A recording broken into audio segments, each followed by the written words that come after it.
Everybody, welcome back to my channel. If you guys are new here, I'm Emily. I love macrame, thrifting, and a good DIY project. Today I wanted to talk about how I take and edit my Instagram photos, and I want to give you guys some basic beginner tips and tricks and things I do to take better photos with my iPhone. Before we jump into anything, since this is kind of an Instagram focused video, if you're not, feel free to follow me on Instagram at EmilyFaith22. Let me get right on into these tips and tricks to take better photos with your iPhone. This first tip is really basic, and it's something that I even have often forgotten to do, but when I do it, it makes a big difference, and that is wipe off your phone lens. Phones are in our hands all day. They get really smudgy. We put them down, who knows where, and they get dirty. So taking 2 seconds to grab your shirt and wipe off the lens on the front or the back, however you're taking the photo, makes a really big difference in the clarity. First tip is, before you do anything, wipe off your lens. My tip number 2 applies for indoor photography, and that is natural light. And what that means practically is I turn off all the overhead lighting in my home. So sometimes it actually feels darker when you do this, but it makes a big difference in the photo. So I turn off all the lights, anything that would be glaring from another room, I turn them all off, and I open up my blinds as much as possible. Because I live in a basement suite, there's only certain times of day that I actually get natural light coming in through the window. So I do try to shoot my photos during that time, but especially in the winter, that is not the case. We almost get no direct sunlight because it's so overcast here in the winter. A lot of the time I am just pulling my blinds up as far as they can go and gotta go for a bit more of a moody look, rather than shooting with the overhead lighting and the way that can create weird shadows. I love natural light. In the summer, the bright, airy photos, it really reflects on my feed. Natural light is key. That is like my number 1 tip, right along with indoor iPhone photos.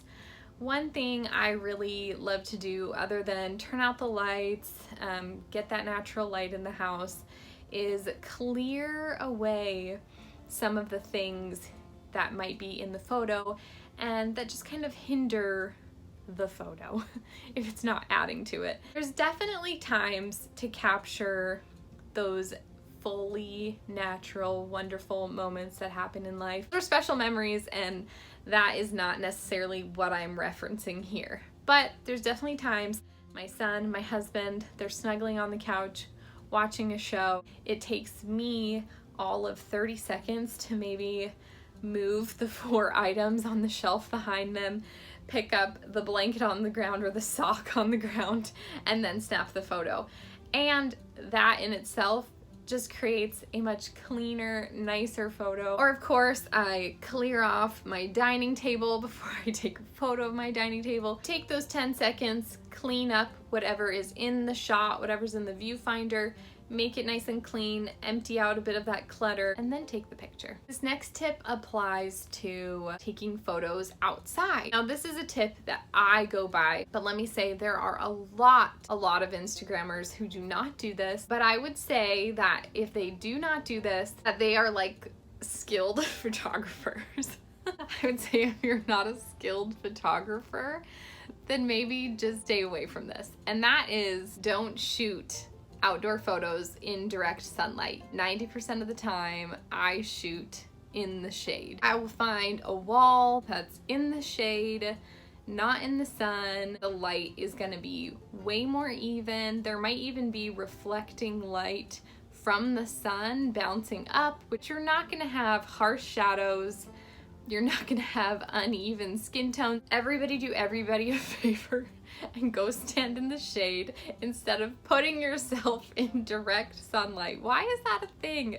Unless you're artsy and a photographer, stay out of direct sunlight. Just go in the shade. My last little tip for taking better photos with your iPhone is to move around and get different perspectives. One thing that I think a lot of people don't always think of is see something that might be a nice photo, so they just stand up and take it exactly as they're perceiving it.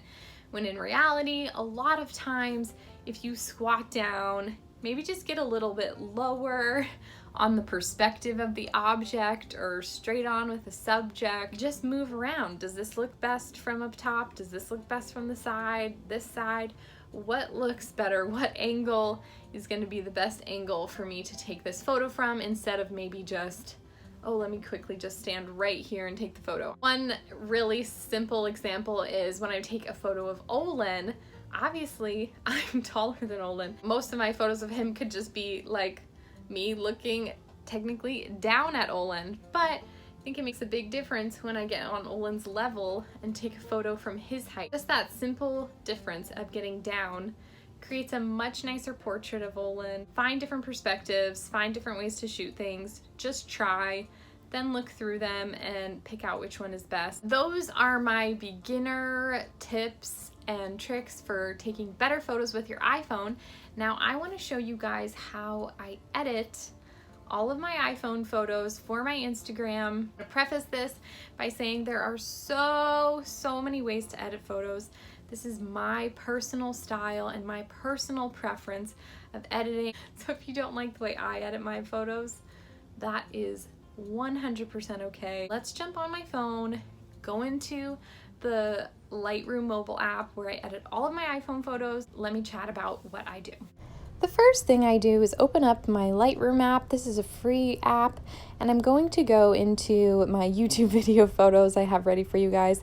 I actually have my own presets that I made and I sell on my website. I will link that down below for you. I'm going to click on this little jean jacket photo. I just took this one, and I'm going to scroll over to the right all the way to where it says presets, and you can see I have 4 main presets: Always, Home, Joy, and Whimsy. You can pick whichever one you feel suits the photo the best.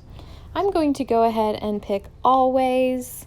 This is my most used preset. That's why I named it Always. Now you're going to scroll over to the left and we're going to click on Light, and here you get to play with your exposure. I usually bump my exposure. You can play around with the contrast. Highlight kind of can bring back some of the detail in a photo, and then also you might want to play around with your shadows, see if you need less or more.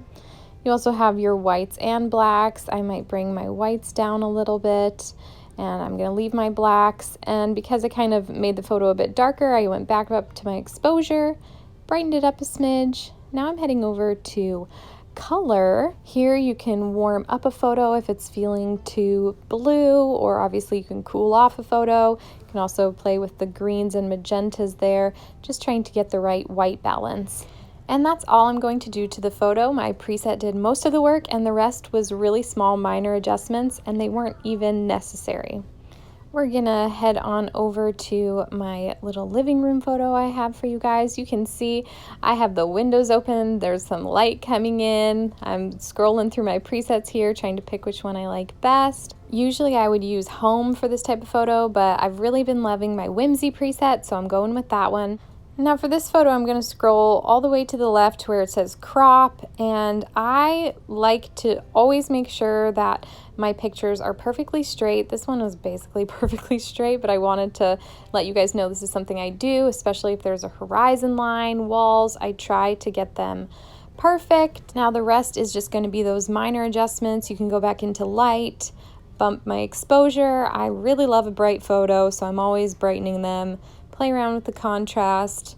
This one's actually looking really good the way it is. I was really happy with it. I can go over to my white balance, temperatures. But I was really happy with this one, so I made very few adjustments. I'll do one last final edit for you for an outdoor photo. This one we recently took. You can see I'm standing in the shade. There was a lot of sun, but I chose to stand in a shaded spot. Clicking through my presets. I'm going to use Home for this one and head on over to my light. And outdoor photos, I really brighten them a lot. think it helps match my Instagram feed better. And again, the rest of the adjustments I'm clicking through are just minor things, not really necessary. You know, you can see what you like better with your shadows, your contrast, your exposure. It's all just really simple, small things. That's preference. So I warmed it up a little bit, and that's my finished photo. I'm gonna head on back to this little jean jacket photo, and up at the top there's that little arrow that's an export button, save to camera roll, maximum available, and I'm gonna head on into Instagram. This is my little Instagram and my feed, and I'm gonna upload a photo. So I do make some adjustments in Instagram.